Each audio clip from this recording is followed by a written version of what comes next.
We know probably very little. Allah subhanahu wa ta'ala created this body.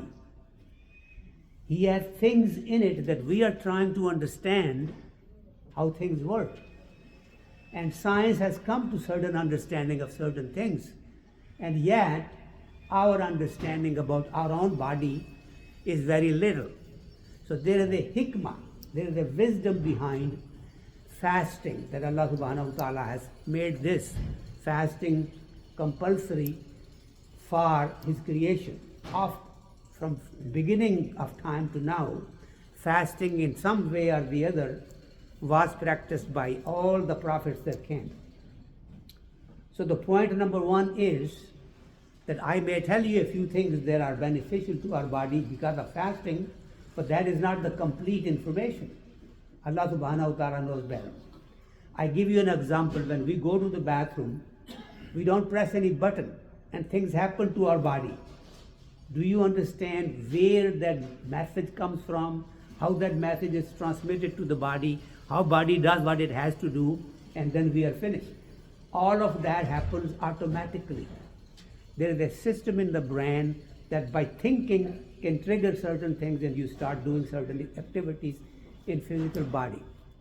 So today I will probably touch a little bit briefly on just about some aspects, health aspects of fasting that otherwise we probably don't think much about or talk about.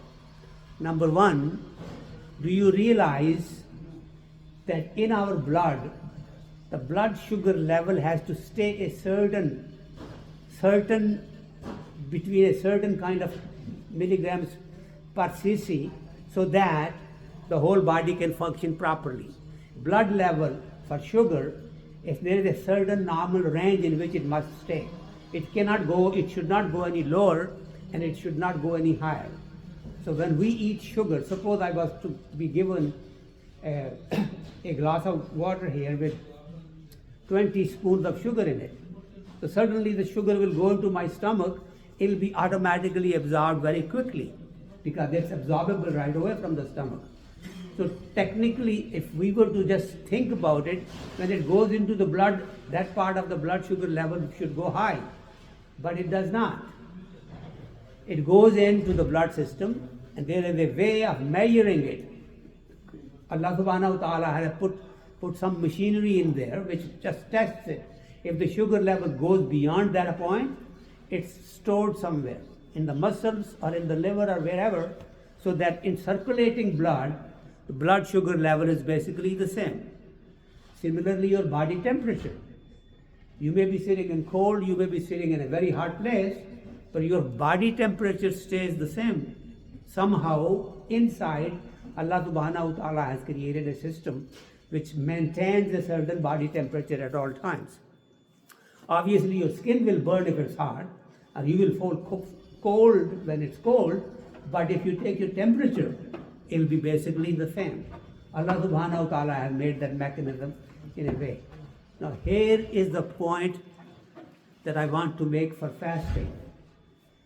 We, during our normal life, like today and all these months, we eat and sometimes we even have snacks in between. So at no point our stomach is empty and all those safety mechanisms that are created and placed in the body never come into play. So there is a system. If I don't eat for 24 hours and sugar is not coming from the stomach, then now there is not enough blood sugar coming in from the stomach.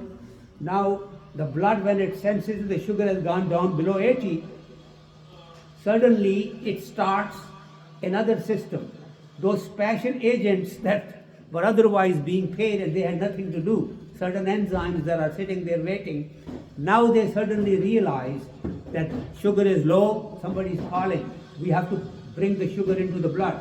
So they wake up, they take care of what they have to do, the enzyme actions take place, things happen in the muscles, and whatever stored sugar was there starts to come in. Similarly from the liver and other organs. So the sugar level now is coming, and because these extra enzymes are working. Now these enzymes may have not worked for months before, and they are in your body. That system your body already had. However, it has never been used. So once a year, during the month of Ramadan, all those activities that have been dormant, quiet, wake up suddenly. So your body now really is fully functioning. So when you eat in the morning, certain enzymes do the work and put the sugar away. When after 12 hours or 8 hours or 10 hours or 6 hours the sugar level goes down, the other agents come into play that were otherwise not working, and now that system to control blood sugar is now in motion, and you have that activity that otherwise during the year you did not have. Similarly, there are lots of other portions are secretions within the stomach that unless stomach is empty, those things don't get into play. So you have to have some time period when the stomach is really empty, so those enzymes also can come in and do cleaning of the stomach. But there is so much more that goes on in cleansing the body during the fasting that one really is amazed by how beautifully the system has been created. So there are psychological improvements. You feel a lot better during this month psychologically. When you are face to face with Allah subhanahu wa ta'ala during prayers, during the month of Ramadan, and you realize that you are following His orders, at that time the peace that you feel is good for your mental health. So your mental health is improved, your physical health is improved, and you really have now rejuvenated your body.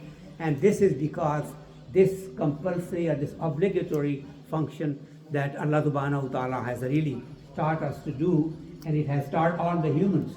Now, like I said in the beginning, we humans today may not understand all the ways or all the mechanisms that go into play when we fast, but we know that it's very beneficial for our body. And if Allah subhanahu wa ta'ala, who created this machine, knows how to keep it in working order and knows how to really keep it in good repair, then we have to leave it to Him and let His mercy, let His divine wisdom guide us in how best to take care of ourselves.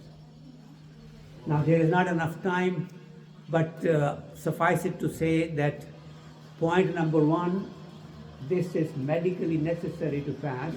There are many medical and psychological benefits of fasting besides the religious rewards that we get from fasting and being obedient to Allah subhanahu wa ta'ala's orders. So do not take this month lightly. We are fortunate that we are alive during this month. We should take full advantage of this. May Allah subhanahu wa ta'ala give us the understanding and the compassion so that we can fulfill our obligations during this month of Ramadan, of giving out charity and watching what we say, watching what we do, and try to be as courteous to people as we possibly can. Jazakumullahu khair. Assalamu alaikum.